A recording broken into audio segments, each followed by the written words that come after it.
for our Waters to the Sea stories, and we have a marvelous event planned for tonight. So first off, thank you for watching some of our past efforts over the last 30 years of our center. I've been here for 26 of those years, and it always makes me kind of tired to see all those adventures that we've had, but it also energizes me because it's allowed us to gather friends from around the country to really start telling these environmental stories and looking for those commonalities that we have amongst ourselves.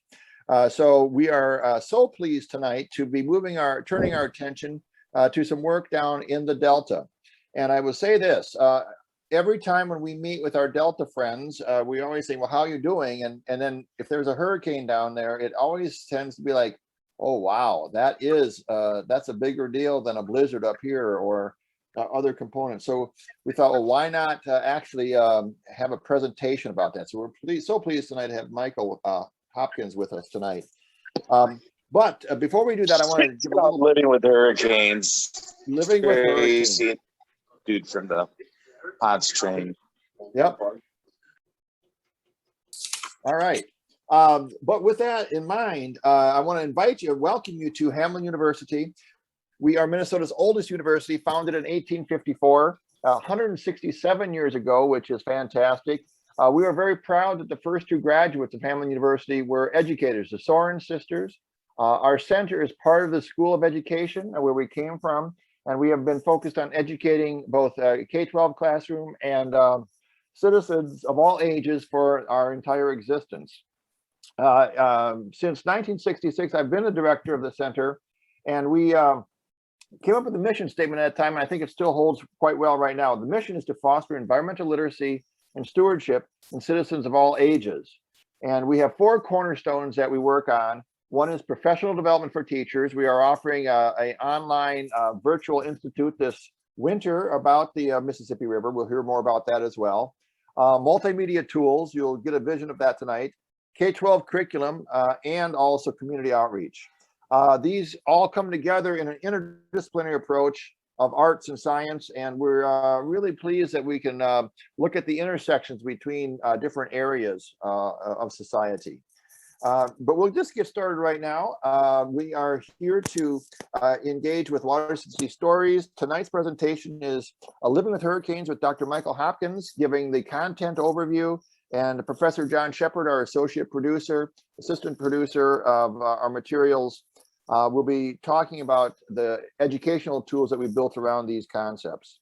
I'd also like to thank Sarah Robertson for coordinating this evening. It's always a lot of work to make this happen, so very much thank you for that. Some housekeeping ideas, rules. Use the chat to ask questions. Sarah and I are monitoring that. We're taking questions at the very end of the evening. You can mute your mics. You may turn your video on or off if you'd like, depending on how you'd like to go. And more importantly, or maybe most importantly, this is recorded, so you can come back and visit any of these of our presentations that we have provided over the years. We'd like to thank the Miro Foundation for their support of this project. They have been great supporters of ours over the last, I believe we've known them for about 7 years now. So the time flies when you're having fun. But we'll get started with our presenters tonight, and I'll focus on Dr. Hopkins. He is the director of the Coastal Sustainability Program of the Pontchartrain Conservancy. I see that Christy Trails here, the executive director. We've been working with folks from the Conservancy for many years, and we're so glad they could be part of this activity tonight. Michael graduated from Tulane University, and for the last 5 years has been at the Pontchartrain Conservancy, and he'll talk a bit more about his own credentials as well, but we're so pleased to have him on board. But I want to talk about the Coastal Sustainability Program. It was established in 2005 by the Pontchartrain Conservancy. The goal of the program is to conduct scientific investigation into coastal issues in the Pontchartrain Basin, to inform advocacy for coastal restoration initiatives, to ensure the sustainability of coastal ecosystems for future generations. And there's 2 great tools they're using, the guiding principles of the lines of defense, which you're going to hear more about. And we are actually creating a visualization tool for the public to use. And I'm interested in hearing more about the comprehensive habitat management plan.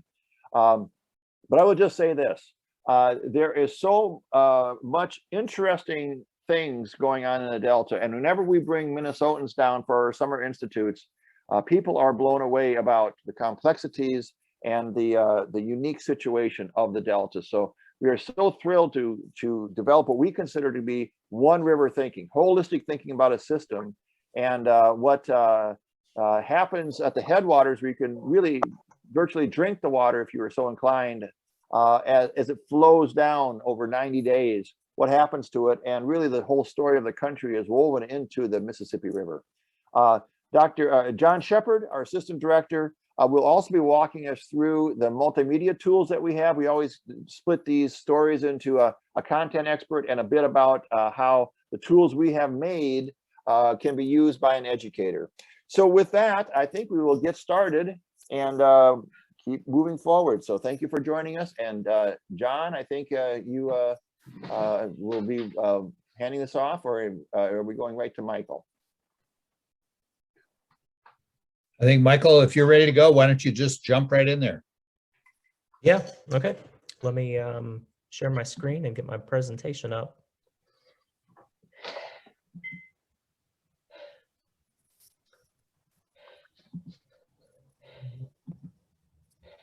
Okay, can everybody see the presentation? Living with hurricanes in the Mississippi River. Michael Got it. Hopkins. Let's see, 7 December. Okie dokie. In them, and there being fewer of them staffed because of the Everyone- healthcare worker crunch right now. And Everyone can see? Yes, Okay. and thank you everybody for muting. Thank you for muting. Okay, thanks for that great introduction. It's great to be on with you all. Like I mentioned earlier to some of the folks on the line, it was actually really fun making this presentation. Happy to share it with you all, and a little bit more about myself. I work for the Pontchartrain Conservancy. I've been in that position. I've been with the Conservancy now for 5 years, but was recently moved to into the director position just this year. And my background is in geology. I have an undergraduate degree in geology, and I'm a PhD in earth and environmental science. Oddly enough, didn't have anything really to do with deltas. I worked on faults out in the Western US. So, but like deltas too. So let's just jump right in. And again, if you have questions or whatever, I think the chat is open for any questions. Okay, so first off, just to give people kind of a primer on the Mississippi Delta in general. This is it's just a Google Earth image with some of the major features highlighted and named. So the Delta is dominated, of course, by the Mississippi River. It flows right through the center of the image, starting up here in Baton Rouge. Can you all see my cursor as well? Yes. Yes. Okay. So yeah, the river runs through right next to Baton Rouge, and then sort of sweeps off down towards the east, where it flows right through New Orleans, and then takes a turn south, where it ends down here at the modern Bird's Foot Delta. And I just wanted to give you just a overview of some of the geography of the region, because it can get kind of complex with just the names. So the lake, the body of water just north of the city of New Orleans is called Lake Pontchartrain. Lake Maurepas is a smaller body of water just to the west of that. These collectively, they're called lakes, but they're really estuaries because they are connected to the ocean through a series of tidal passes over here in the east. And then you go out a little bit further towards the Gulf of Mexico and you have Lake Bourne, and these are all relatively shallow bodies of water.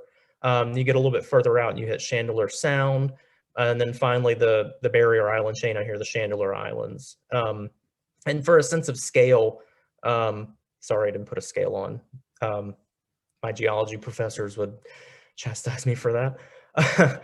But the distance from these islands off the mainland of, this is coastal Mississippi up here, actually where I'm from, is about 10 miles. So just to give you an idea of scale.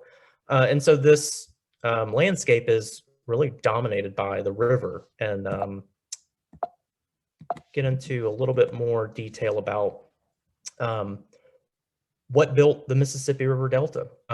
of course, the river did. But if we take a pause and actually try to really understand the landscape and what built it, the Mississippi River Delta as we know it is relatively young, geologically speaking. It's some of the youngest earth, in the world, on the order of about 6,000 years old. And these lobes or delta complexes are the former deltas of the Mississippi River. The modern delta right here, which is called the Plaquemines Delta Complex, is only about 1,000 years old, and it is the modern delta. But before that, the river occupied other places along the coast in which it deposited sediment and built up its banks, and then through a process we call avulsion, it abandoned that course and switched to another location. And so over time, how does a delta build land? Well, that is in this diagram to the right. And I looked for a while looking for a nice diagram to really illustrate, how does a delta build up over time? And this really does give a nice, succinct, simple illustration of it. So you have the center, the river, and during normal times, the river stays within its banks, and it can meander and laterally erode across its floodplain, much like these different delta complexes would indicate. And then during flood seasons, the river will overtop its natural levee or its natural bank. And when it does that, the sediment that's in the water, in the river water, will be deposited on the floodplain. And what's illustrated here is because of the change in velocity of the water as it leaves its channel and gets out onto the floodplain, you will tend to find the coarsest sediment, which typically is sand, adjacent to the channel on either side, which over time will build up into a natural levee. And as you get further away, the water velocities decrease, and only smaller sediments are able to make it that far into the floodplain. Those are typically our silts and our clays. And over time, this is how a delta builds land. And just a little bit about deltas. I mean, this is a complex interplay of multiple factors and this diagram is very simple, but I just wanted to illustrate a few points here. And that deltas are very dynamic, and they can be transient features over geological time. The Mississippi River Delta, as we see it and know it today, is only 6,000 years old. Geologically, that's nothing.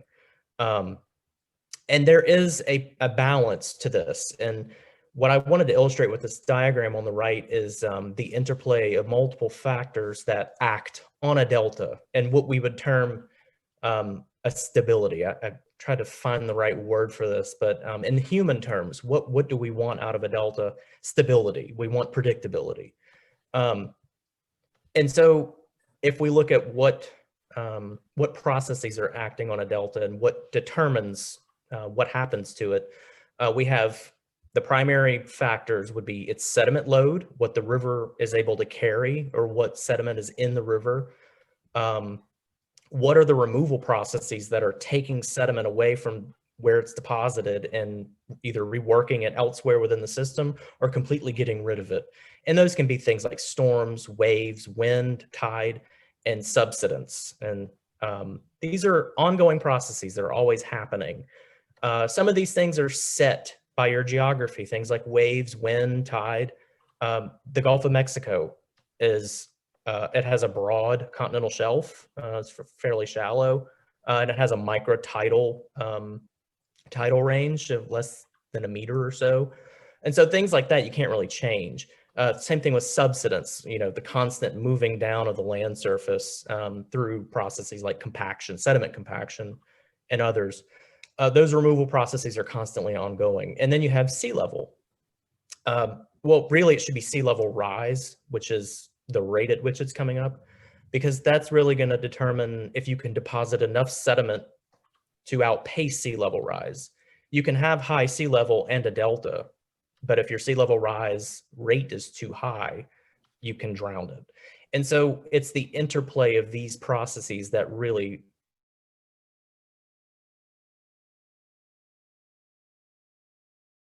size of it going to be. And in Louisiana, we have upset this balance currently, and we are dealing with the consequences of that. Primarily, we have essentially cut off this sediment load portion. We have levied the river for flood protection, but as a side effect, the delta, because it's not being replenished. Those removal processes, like I said, and sea level rise are ongoing processes. They don't stop. But if you're not replacing the sediment from some source, the overall result of that is that the delta shrinks. And so what we're left with is a landscape that is characterized by relatively low elevations, 0 to 8 meters. And that 8 meters would be adjacent to the river, where it's the highest, where you have the most coarsest sediment adjacent to the riverbanks. And these subtle elevation processes, or subtle elevation differences, characterize the ecosystems, and they control the hydraulic processes throughout the entire delta. And again, this low elevation, it makes us vulnerable to hurricanes. We're in the Gulf of Mexico. Hurricanes are a fact of life, but it's also the geography of the region that makes us vulnerable.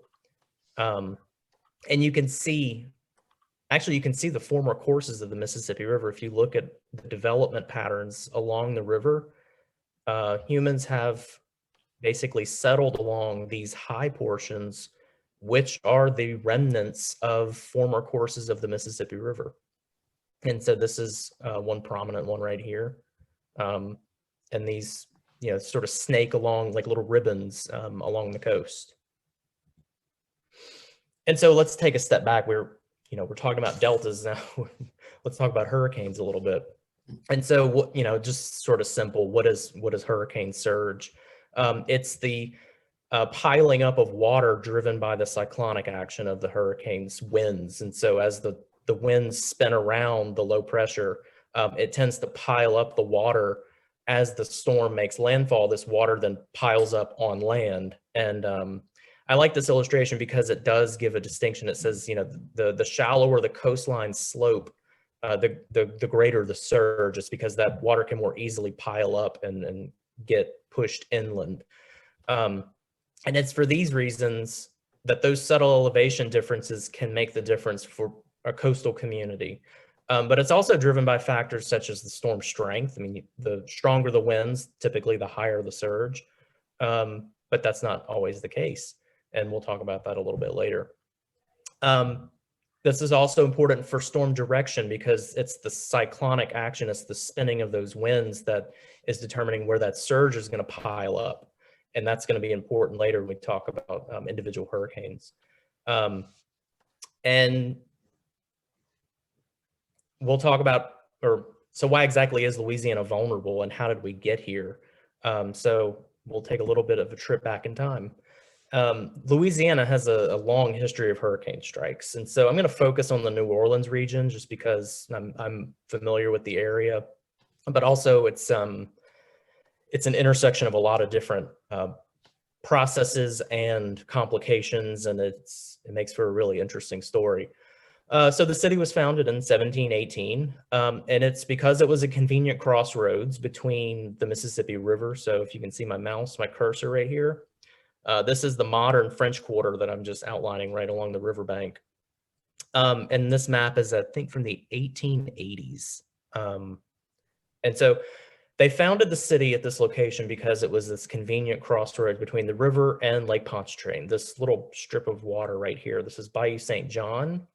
And it was an easy portage from the river to Bayou St. John and out into the lake, which then went to the Gulf of Mexico. And there were settlements along the Mississippi and Alabama and Florida coasts that were easily accessible in this way. There were other political motivations for putting New Orleans where it's located. And I'm just going to give a quick shout out to this book that I read some years ago, The Accidental City. If you're interested in reading more about why New Orleans was placed where it was and the colonial history of the city and the region, I would recommend it.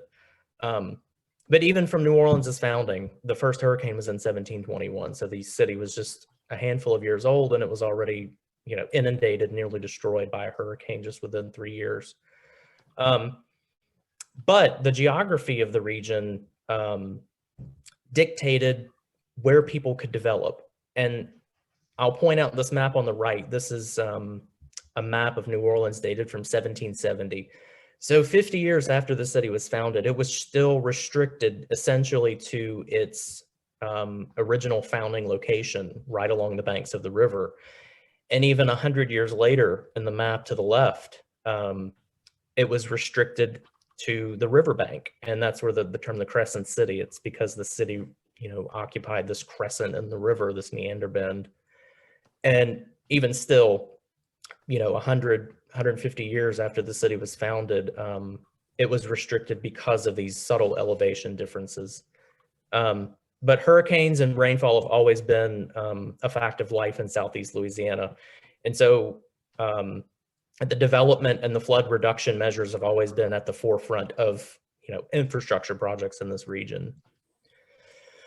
It wasn't until the early 20th century that New Orleans really kind of broke that mold and started developing in areas that had previously been essentially waterlogged or marsh or swampland.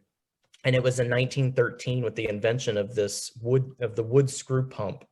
And this is an illustration. I think this is the patent illustration of it. But essentially, you could suck up water from the left-hand side through the device, and it would be pumped out of where you wanted it. And with this invention, it allowed for us to develop areas that had previously been swamp or marsh. And these improvements to flood control and the need for space following World War II and this suburban housing boom led to a massive expansion of the city. And so the original, that 1880s illustration or that map that I showed you kind of restricted development to about right here, this region. Look at all of this is the modern sewage and water board's stormwater pump station map. And so these red dots represent pump stations, which contain these wood screw pumps.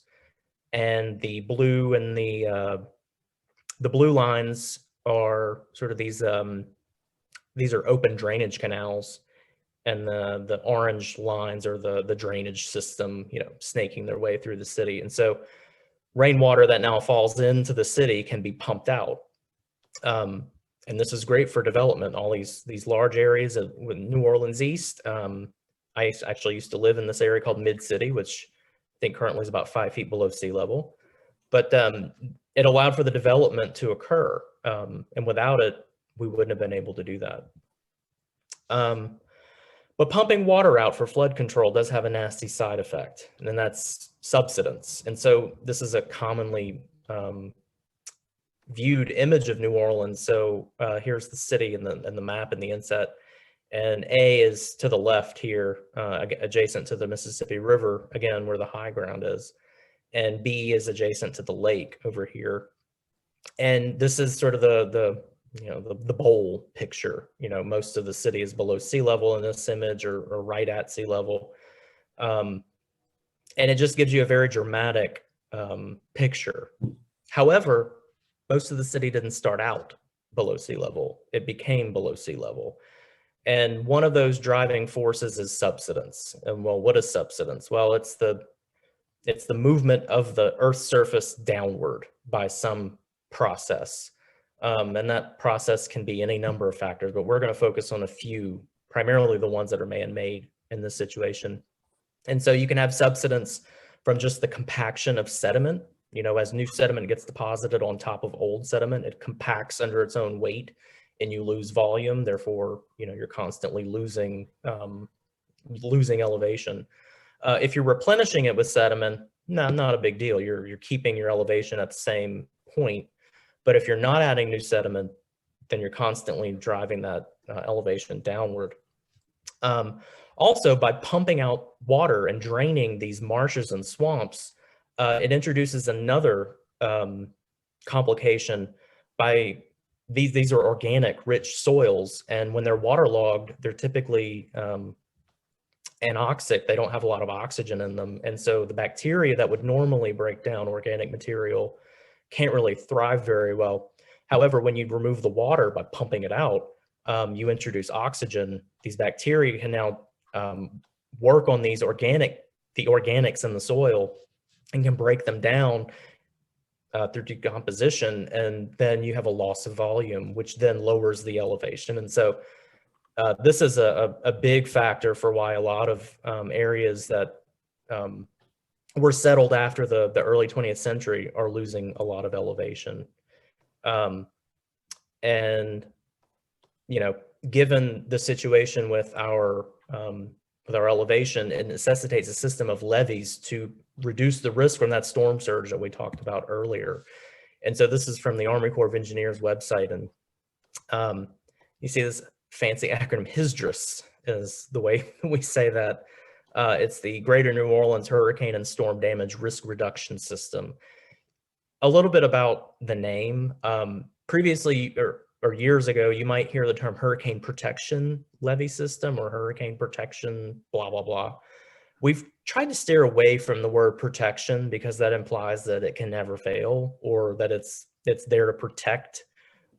Reducing the risk is the goal here, not protection, because, you know, things can fail, things can go wrong. But anyway, that's a little bit of a side note. But in the green here, you'll see the HISDRS system, which is the perimeter around the New Orleans metro area that surrounds the city and is designed to keep out storm surge. It's not really indicated very well, but I mean, the river levees are also technically part of that system as well. They're federal levees. They're not technically part of the HISDRS system, but in the event of storm surge that may come up the river, the river levees would also act to keep that out. And part of the system also exists on the west bank of the river. So the east bank is on the New Orleans side, and this is the west bank. You can see some of the pictures of what these different features look like.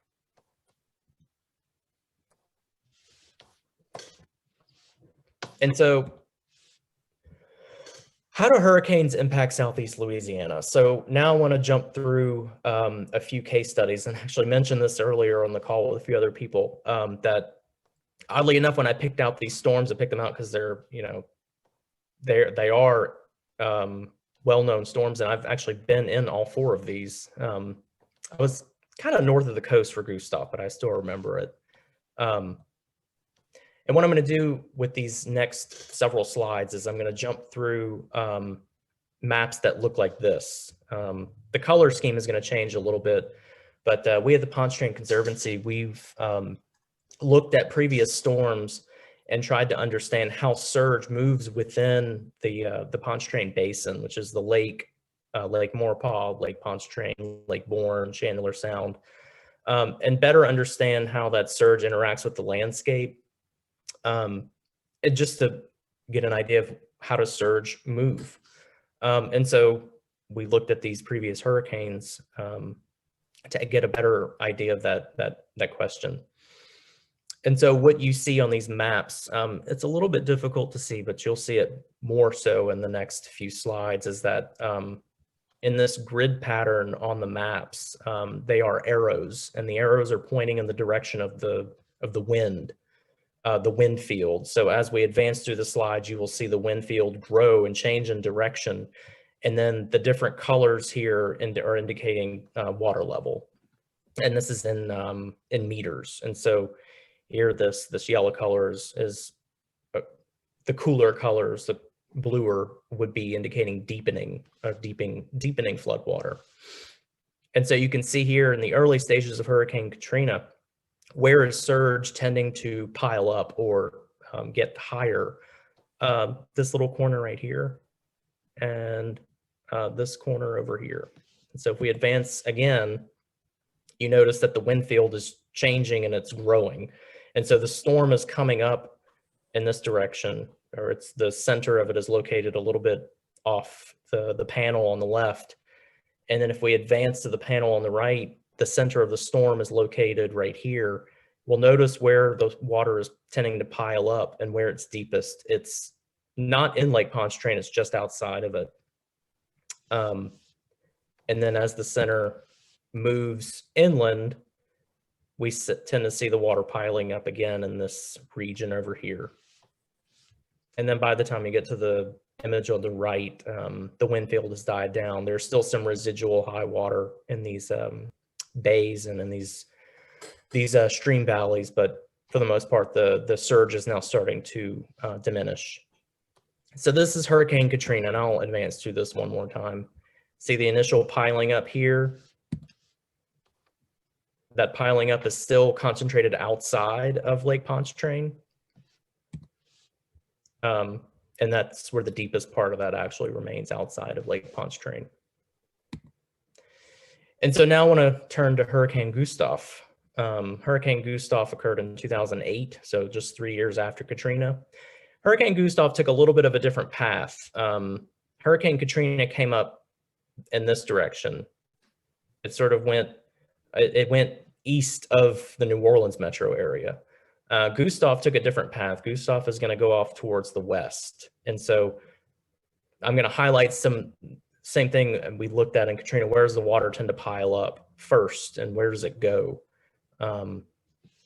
And so you can see here in the early stages of the storm, actually water starts to pile up on these sort of northeast facing coastlines. This isn't really a coastline, it's the Mississippi River, but it's the highest geographical feature there. So water is going to tend to pile up against this geographical feature. And the same thing here within Lake Bourne, water is going to tend to pile up here.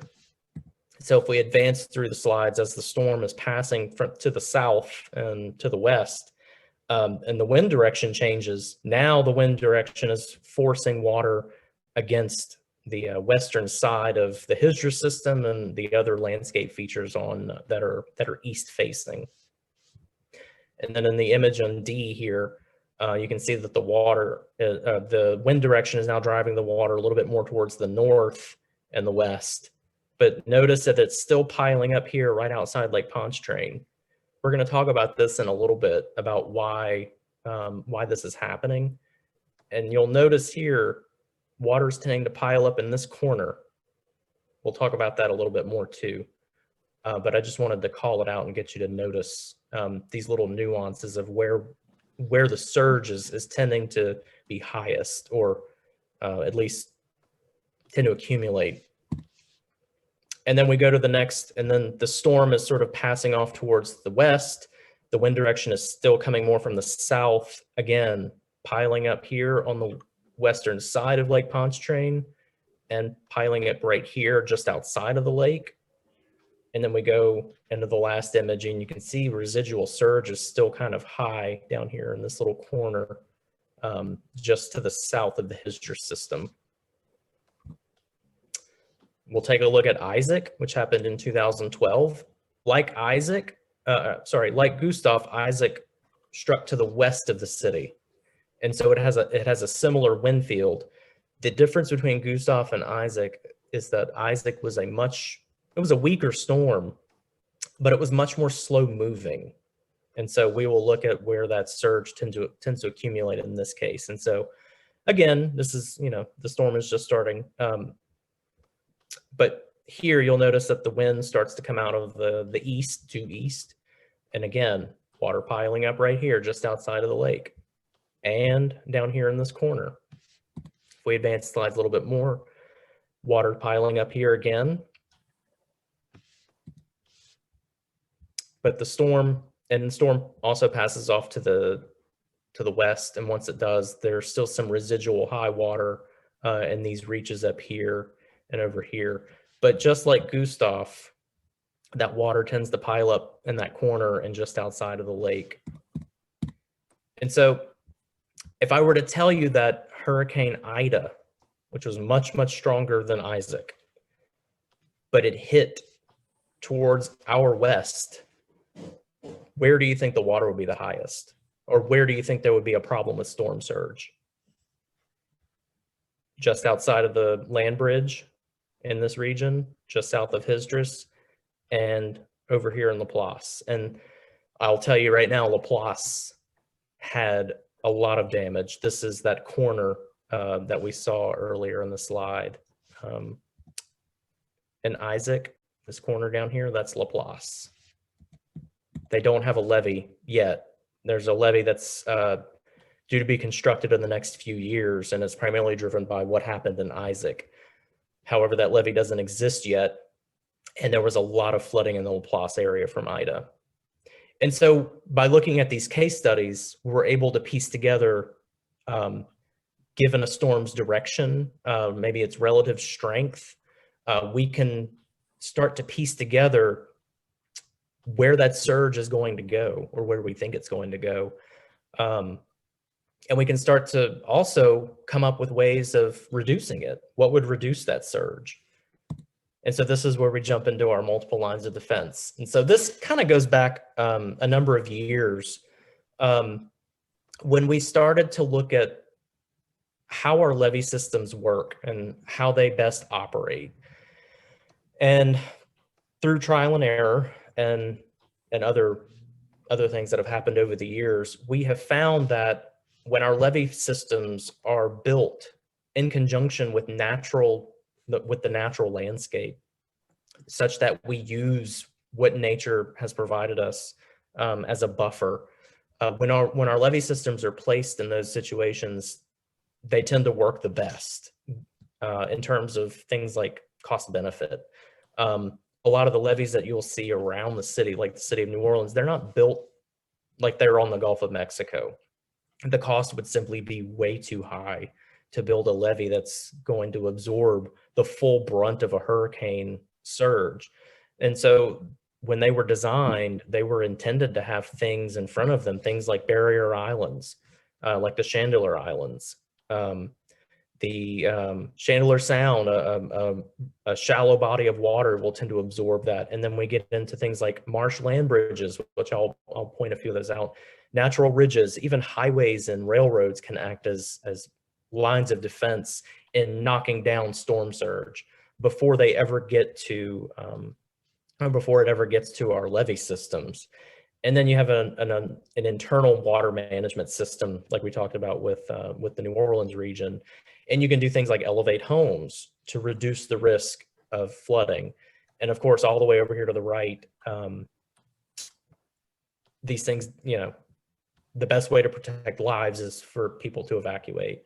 And whatever these systems can't absorb in terms of risk, insurance can backfill and pay for whatever losses might be incurred.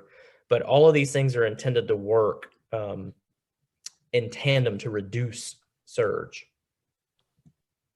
And so we at the Pontchartrain Conservancy have identified these 10 key landscape features through our work that we have heavily advocated for in terms of restoration, maintenance,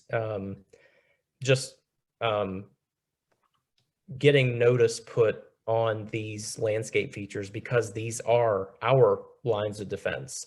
And when you think about multiple lines of defense, it can be a little bit abstract because it's not intended to be any particular location. But when you think about, you know, here's the barrier island, number 3, the Chandeleur Islands.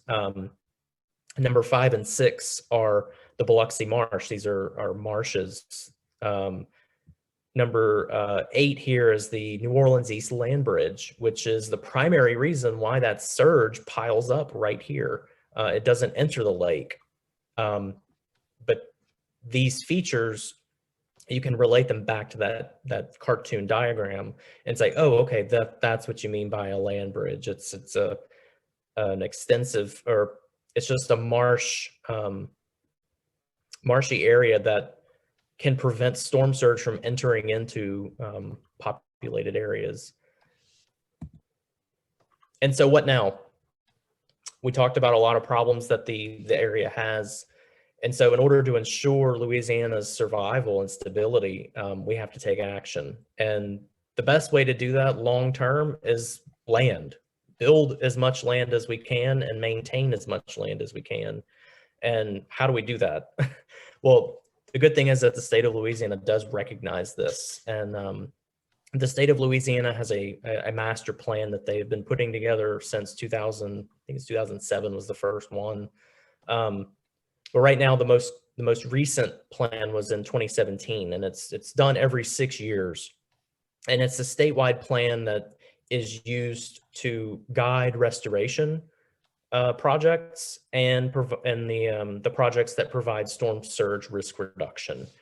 And so there's a part of this plan that is focused on building things like building new wetlands through marsh creation projects and sediment diversions, which sediment diversions, if you want to talk off, later in the Q&A, we can talk about sediment diversions, which are engineered breaks in the Mississippi River levees that will allow water and sediment to flow into the floodplain, into the marshes, and sort of replace what's been lost, and also maintain. When you think about that diagram from earlier, we've sort of turned off the sediment load.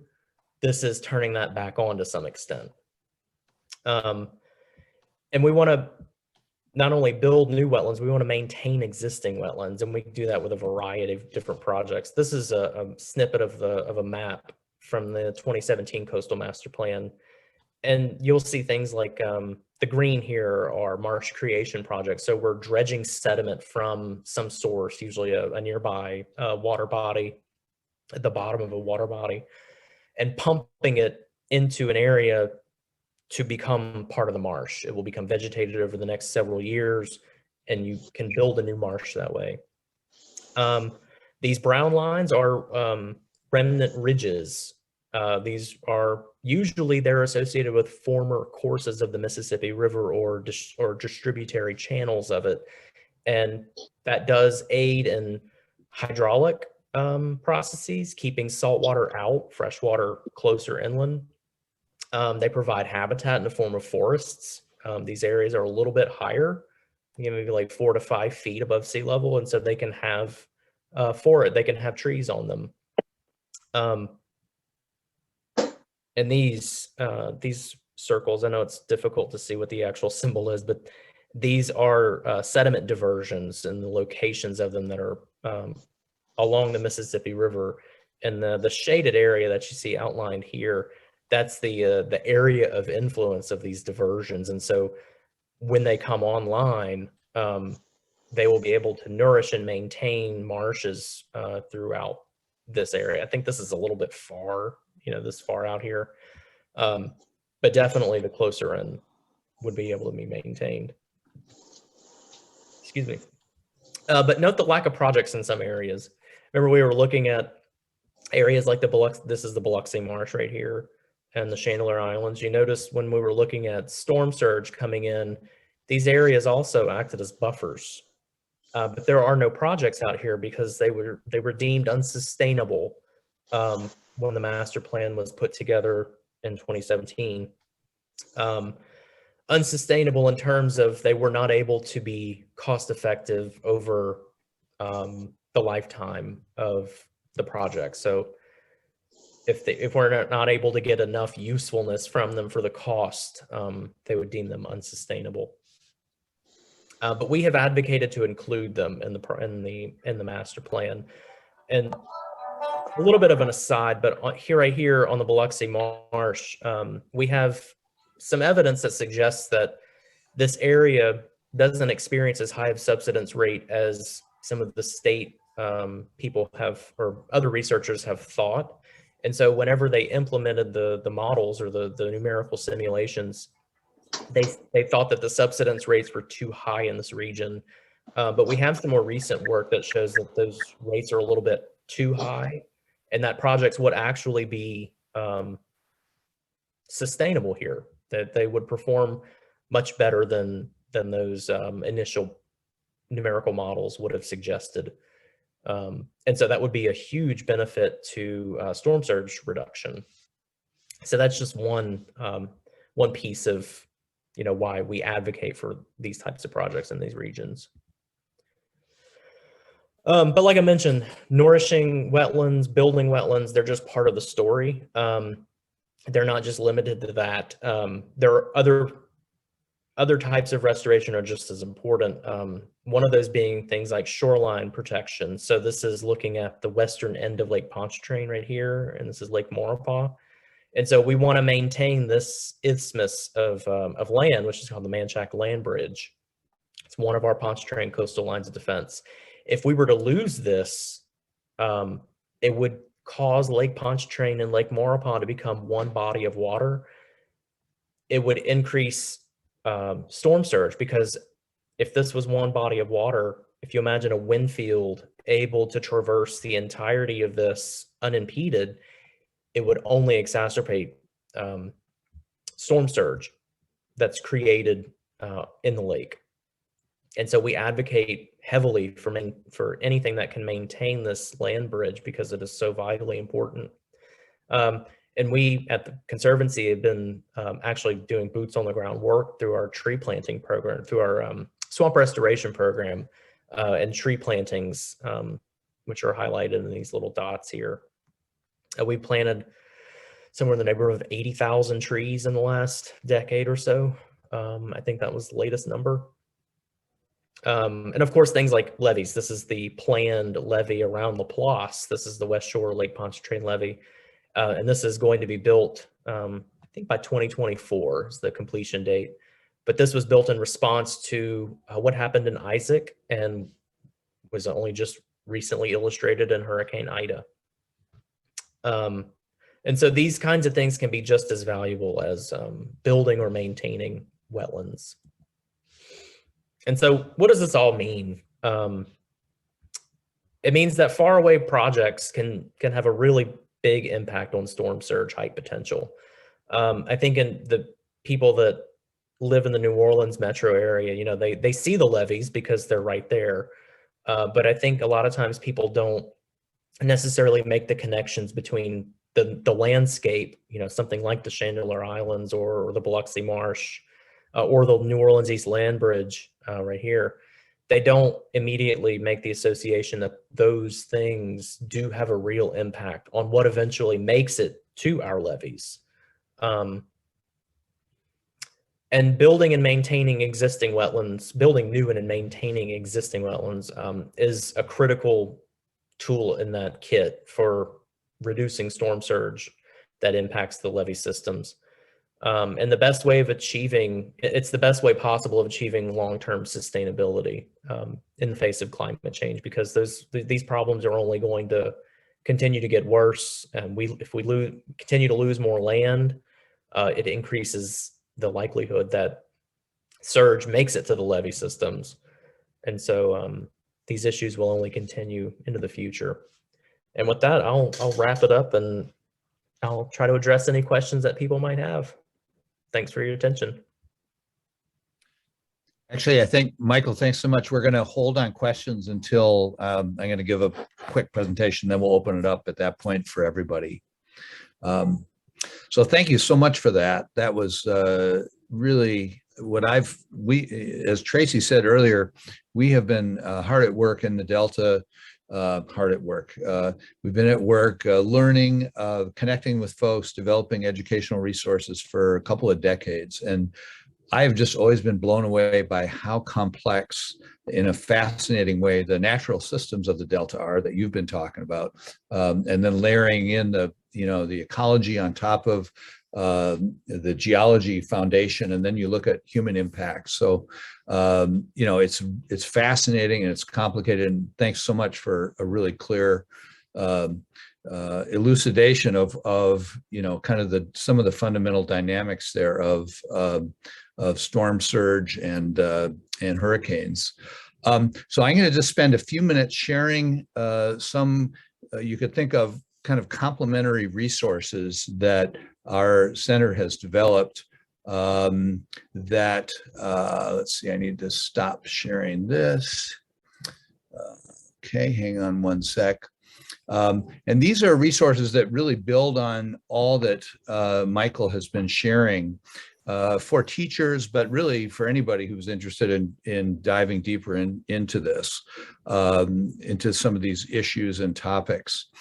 Our center developing multimedia learning resources such as the ones I'm going to be sharing with you are a core part of what we do. And what we really try to do is work with content experts, people like Michael and others who really know these topics very well, and then to create visualizations and in some ways simplifying the reality of how these natural systems and cultural systems intersect with each other to create learning experiences that anybody can use. So I'm going to share a few of these with you. What we're looking at right now is our Waters to the Sea Mississippi River Adventure Program. And Waters to the Sea is kind of our flagship, if you will, learning program that we've been developing now. The year 2000 was when we did our first one, so 21 years. Originally, they were distributed on CD-ROMs. If you remember what those are, maybe you got earrings made out of CD-ROM materials or artwork around your house or something. Anyway, nowadays, the program has evolved over time. It's now plays online. It's available for free. This particular iteration of the Waters to the Sea really follows the river from headwaters to Gulf, and it's multidisciplinary. It is targeted within school environments, kind of for grades 4 through 8. We like to say it's certainly usable by people older, by students and others who are older and younger than those parameters.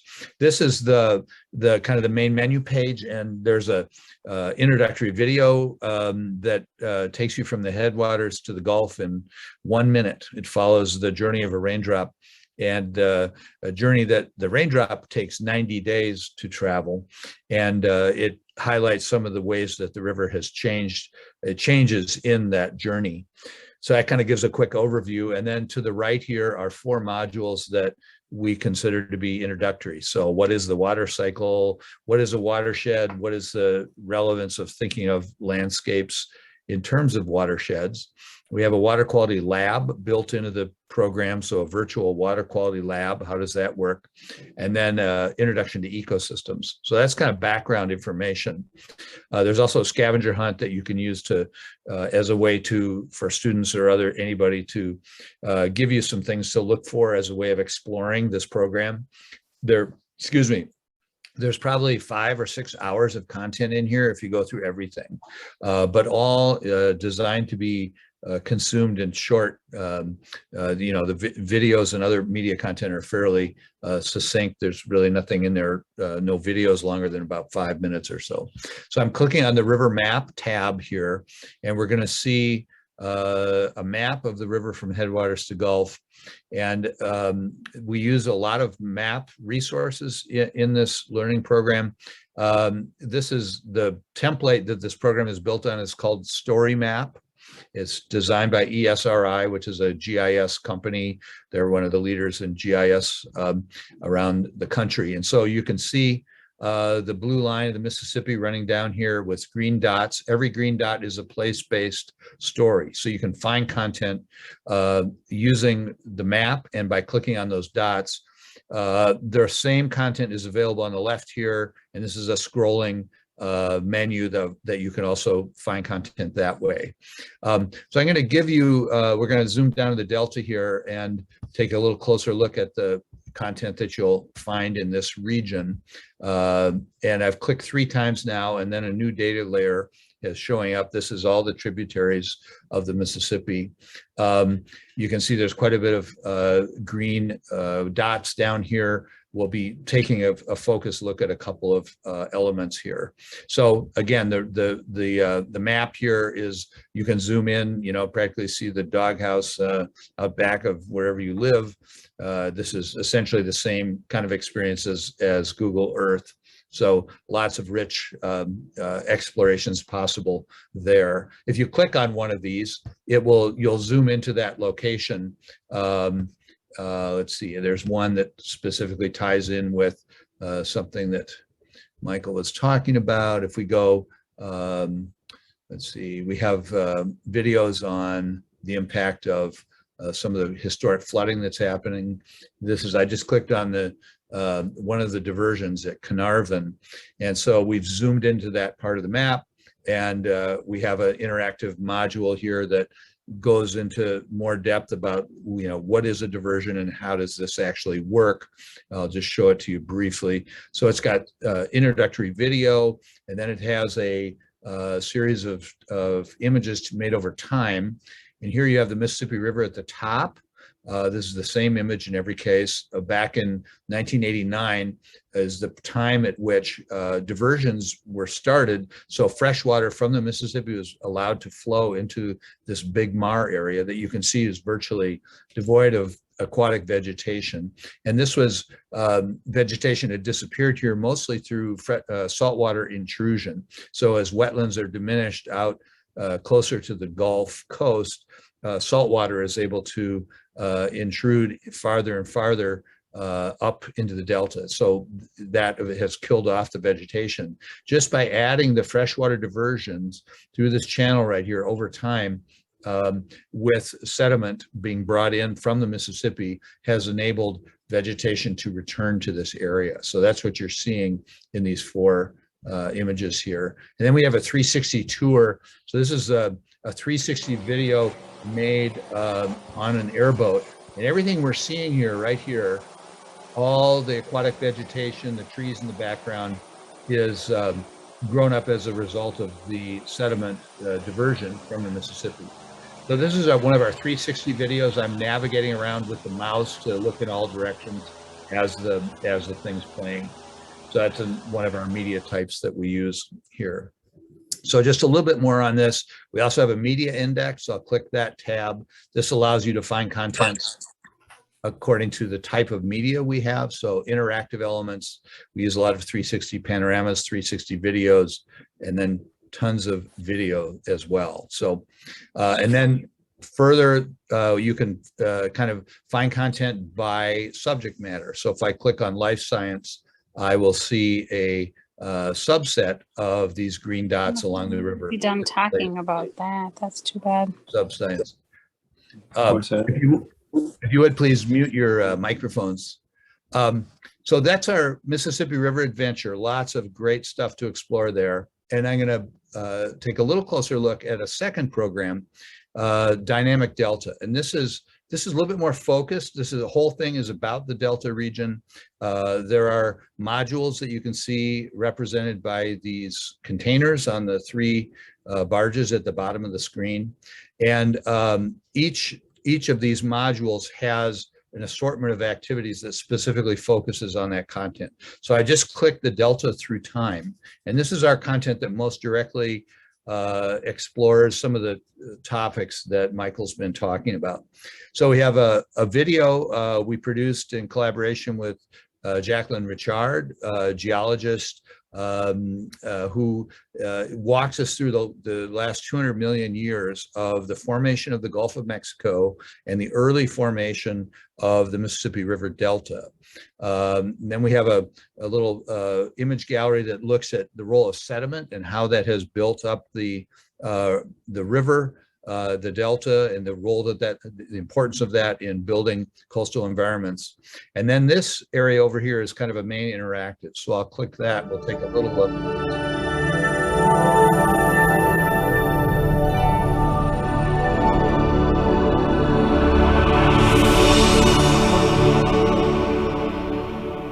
So this is going to take us from basically, as Michael indicated, the last 6,000 years of geologic history. If I click this link, it's going to walk us through how the different lobes of the Mississippi River Delta were formed, what order they formed, and then how you can see remnants of them looking at the map that you would see today. And then the second part is what I'll take a little closer look at: people, problems, and possibilities. New Orleans was founded in 1718. From the start, levees were constructed to keep the Mississippi River from overtopping its banks and flooding the area, as it did nearly every spring. So I'm going to pause here. This is a whole series of visualizations created by Dan Swenson, who's an illustrator, animator, who works with the Times-Picayune Advocate newspaper. And he has really brought to life through a series of very clear visualizations how things have changed within the Delta over periods of time. So each of these is a video. I just started to play that one a little bit. We don't have time to go through all of them, but it begins again at the time of the founding of New Orleans, kind of covering much of the same ground that Michael just talked about, and then looking at how land use changes and building of levees, other impacts, oil and gas exploration, the creation of channelization within coastal wetlands, how all of these things have combined together to create land loss. So I'm going to jump down to the bottom here. And then this is just an illustration. And actually, it's interesting, the Google Earth map that you were using, Michael, actually shows the delta looking pretty healthy. This is probably, as we understand it, a more accurate depiction of that, what was as recently as 1930. Here we go to 1932. You can see how much coastal land, wetlands primarily, was still to be found. Jumping ahead to 2000, huge amount of loss with Katrina, more, and then this was made. I don't know if post Katrina, but the 2020 map was conjecture at that point. So this needs to be updated. But then clicking the all button, you actually see how much land has been lost. And of course, the estimates are, on average, something like a football field per hour, if I'm remembering that correctly. So anyway, this is just a very rich kind of walks you through this history of land loss. And then finally, we do have a solutions section. For 7,000 years. And I'll play a little bit of this. This is a video produced by CPRA, the Coastal Protection and Restoration Authority. And this is talking about some of the strategies planned and used in the Coastal Master Plan that Michael talked about, which is updated every 5 years. And this is from the 2017 version. The Mississippi River has snaked its way across North America, collecting sediment as it winds through the landscape toward the Gulf of Mexico. It's here we find the Delta, a once vibrant ecosystem that was built over time through the mighty river's constant supply of sediment and nutrients. Swamps and estuaries, sprawling marshlands and barrier islands, all part of a vast and dynamic mosaic, unlike anywhere else in the world. Today, coastal Louisiana is a living sanctuary for some of the most productive wildlife and fishery habitats in the country. It's an economic engine that feeds and fuels our nation, and a portal connecting us to the rest of the world. It's a vital line of defense for some of our most colorful communities, and home to an equally colorful collection of people. It's the etchings of our past, the opportunities for our future. It's our stomping grounds, our common ground. It's where we came from and who we are today. So ask yourself this: what happens if it all just disappears? Today, Louisiana faces a land loss crisis that, without action, puts our communities, jobs, and entire way of life at risk. But how exactly did we get here? Over time, different natural and man-made factors have. So I'm going to pause there and you'll get links to this. You're welcome to view this on your own. From here, this is about 5 minutes long. It kind of walks you through some of the strategies that are being developed and implemented to address the land loss issue. So I'm going to pause there and stop my sharing because I realize New Orleans was founded in 17. Sorry about that. And I think at this point we can welcome your questions for Michael, and if you have any for me, that's fine. If you would just jot them in the chat. Well, thank you, John. I'm going to ask a few of the questions that have been put there, but I also wanted to just have you talk for a brief second about MRRI, and just as an interesting proposal about thinking about this on a national scale and some of the work that's being done, and just to give a quick shout out to that project. Sure. Okay. So there's legislation that's been introduced in Congress by Minnesota Representative Betty McCollum.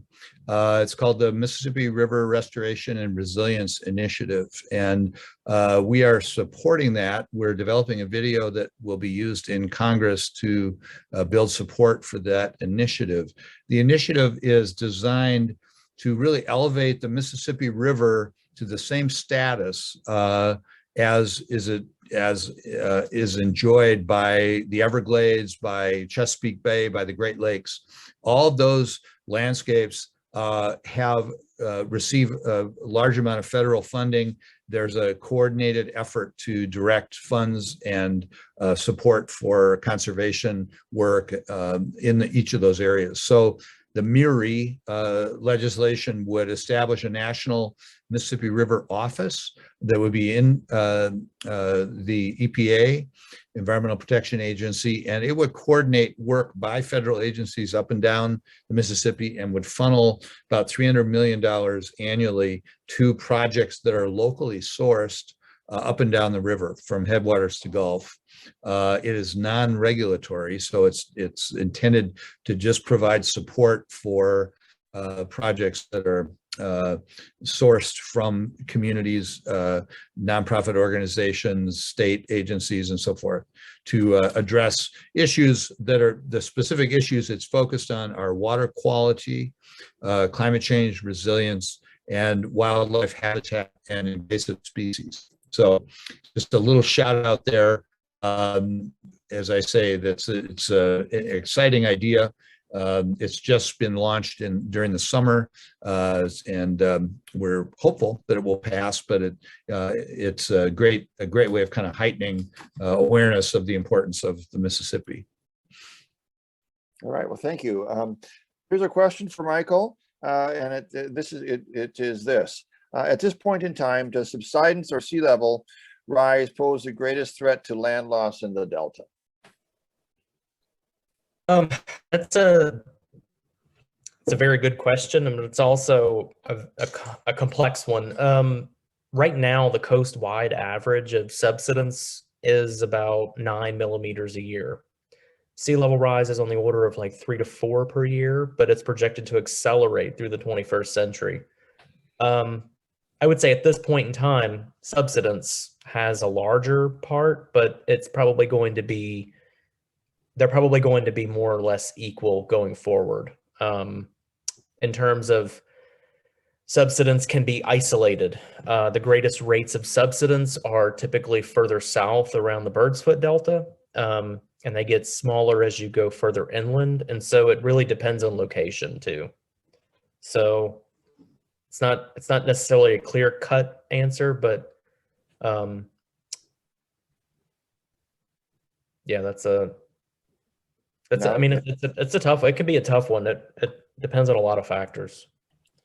And this is a related next question, which is, does your planning include forecasted sea level rise? Or maybe more a better way to phrase it is, how much are you forecasting it? Or I guess I'll let you address that question however you would like to see fit. So sea level rise is definitely accounted for in planning. Planning of the levees, definitely. The Corps of Engineers, whoever the entity might be that's planning for the projects, they take the best available science, typically coming out of like things like the IPCC reports, and they forecast, how long is this project intended to last for? Let's say 50 years, which is a good timeline. They will look at account for sea level rise over the next 50 years, and we'll build in a margin of error into our design so that they are accounting for sea level rise in the plans. For things like marsh creation projects, I think that there is an accounting for sea level rise, because when you pump sediment into an area, so like a retention area, that you pump the sediment up until a specific elevation, and you're going to account for things like settlement, compaction, which happens fairly rapidly over maybe a couple of years, maybe like 3, 4, or 5 years. And then the platform or the new marsh platform is relatively stable in terms of things like, rapid subsidence. But they have a target elevation in mind, and they have a projected lifetime in mind. And so when they account for how much sediment do we need, given parameters like compaction, sea level rise, project time frame, they do account for things like that. Okay. This is a question that I don't know if I can phrase it quite right, but when we think about flooding, sometimes people are thinking about the river itself, the Mississippi River flooding, and then of course hurricanes are protecting it from a surge. Could there be a confluence when the river is in flood stage and a hurricane comes? Is there, is that a worst case scenario? And is there any plan if that is a worst case scenario? That is definitely something that has become a thing that might happen. We had, as far as I'm aware of, most people had never really considered it. The primary reason why is because most storms that are capable of producing a significant storm surge, category 1, 2 plus hurricane, they don't typically form early in hurricane season. So the flood season is typically over by May, June. That's usually when flood season ends. Hurricane season starts at the beginning of June, but we can have storms that form as early as May, but they're usually on like a low end tropical storm. They're not really well formed. The best example of what you're describing, which is a worst case scenario, because a storm that hits the New Orleans area at just the right angle can force storm surge up the river into the basically heart of New Orleans. And those river levees are designed, I think, to, don't quote me exactly, but it's around 22 to 23 feet elevation. And flood stage on the river is at 17 feet. But at 17 feet of flood stage, the Army Corps of Engineers begins their flood fight. So those levees are never designed to go above 17 feet flood. But if there's a hurricane or a storm pushing storm surge on top of that, there's no plan for what could happen. We had a case like that happened in July, I think, of 2019. 2019 was an unprecedented flood year. The Bonnie Carey Spillway opened twice in 1 year, which has never happened before. And the flood on the Mississippi River persisted until July, which is a very late flood. And so we had a situation in which Barry, I think it was Barry, formed in the Gulf of Mexico and was coming into Louisiana. And I remember looking at the Carrollton stream gauge, which is where that 17 feet of flood stages is given. And there were a few hydrologic models that if Barry had come in at the angle that they predicted or had strengthened a little bit, it would have made the gauge at Carrollton go to like 18 to 19 feet, something like that. So higher, it actually went, I think, to 18 feet, but it didn't stay there very long. But to answer your question, sorry for the long-winded response, but it is an interesting problem. But there is no official way to deal with that. Mm-hmm. When you think about the lines of defense, is there, I know a lot of energy has been put into the hard levee system, or the levee system, I guess you'd say. How is, if you have say 10 to 13 pieces, is there one that is more important, or is it, I mean, my sense is it's a combination of all those working together, but can you prioritize to protect from hurricanes, what needs to be done first in the lines of defense? Or is it truly an organic system? I think it is an organic system because it's, yes, they are designed to work together. but you don't necessarily need all elements in order to function or have lines of defense. I think those are, I mean, some people may argue that having a levee is priority to them. I think it just depends on who's asking the question and what their personal priorities are. But I mean, as far as the state's concerned, sort of the master plan, the big Louisiana CPRA coastal master plan is a $50 billion plan. And it's split roughly equally between these hard, structural components and restoration and maintenance of existing wetlands. So if you want to think about it that way, it's roughly an equal split amongst the different components. But I really think it depends on who's asking the question and where your location is. Okay. Well, I just want to shout out that the Moreau Foundation has supported us in developing some visualizations of the lines of defense.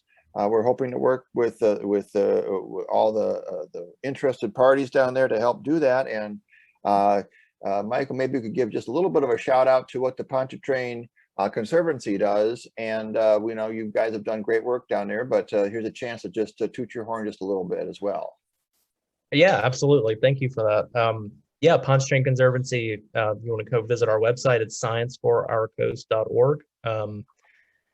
We have been around since the late 1980s. We originally started as an organization to help clean up Lake Pontchartrain, which at the time was heavily polluted and in need of a lot of attention. And so a group of citizens got together and formed what was then known as the Lake Pontchartrain Basin Foundation. We changed our name fairly recently, but over the course of the last 30 years, the mission has evolved from just cleaning up the lake into sort of understanding and basing our advocacy around the science of coastal issues.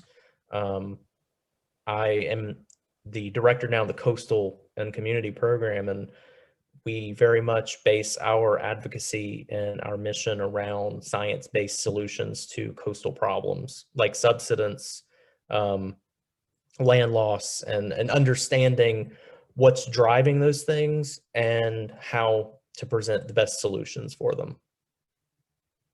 All right, well, thank you. Sarah, do you want to kind of walk us out with some of the some more information about upcoming opportunities that we have? We know that we're going to be talking about some wetland restoration, both on Hawaii and in Blaze's work down in St. Bernard. So that's going to be an exciting event that's happening in the first Tuesday of January. But Sarah, I'll let you talk a bit about the River Institute. Yeah. Actually, I do have a question for Michael.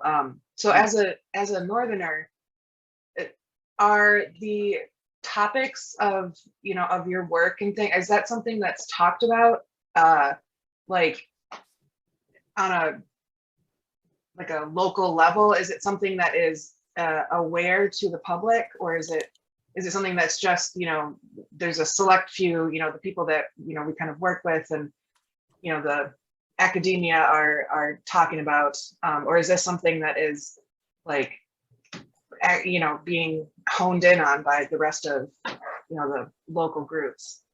I think it's something that is definitely becoming a topic that the general public is aware of. Now, if you would have asked me that 10 years ago, I probably would not have said that, but I think it is on the foreminds of it's something that is on everyone's mind. So my organization is a part of a coalition of organizations called the Restore the Mississippi River Delta. And we've been, advocating for these priority projects, like things like sediment diversions. But we have looked at some data that, asks the question, how important are these issues to you? And by and large, the majority of the people that we've, seen and spoken to on this, they acknowledge the need for things like restoration. They seem to know that without wetlands, without these coastal barriers and buffers, that it makes, you know, things like storm surge worse for our levees. You know, I think that that's, especially within the last 10, 15 years, has become much more noticeable. Interesting. Yeah, thank you everybody for joining us tonight. On this slide, we have, if you have any questions, let us know at this main CG email. I will be sending out an email with the recording and all of the links that we've talked about tonight, all the resources, as well as a plug for our January 4th webinar, which is wetland restoration, exploring the Mississippi River Delta and Hanalei River in Hawaii. Hopefully I'm pronouncing that correctly. I'll send out a registration link for that in that email. We also have the Virtual Mississippi River and Delta Institute this winter, which will be held on Tuesdays, starting January 11th and going through February 8th from 6 to 8 p.m. And you can either get 18 continuing studies or continuing education credits, or you can purchase a reduced rate continuing studies credits from Hamline University. But we'll just be going more in depth on a lot of the topics that we've talked about over this webinar series that we've been holding for, you know, pretty much the pandemic now. Yeah, if you'd like to receive 1.5 continuing education units for this, I will again send that in the email, but you can also check out the tiny URL that will send you to that form as well. Well, with that, I would like to thank Dr. Hopkins and John Shepard for guiding us through this tonight. Fantastic to learn more. We really want to share this information with folks around the country because it's so vital that we, you know, are thinking together, working together to solve problems and issues. So thank you for helping to educate. We'll let folks go right now and hope to see everybody a month from now, and hope you all have a fantastic holiday season. So take care. Bye. Thanks, everybody.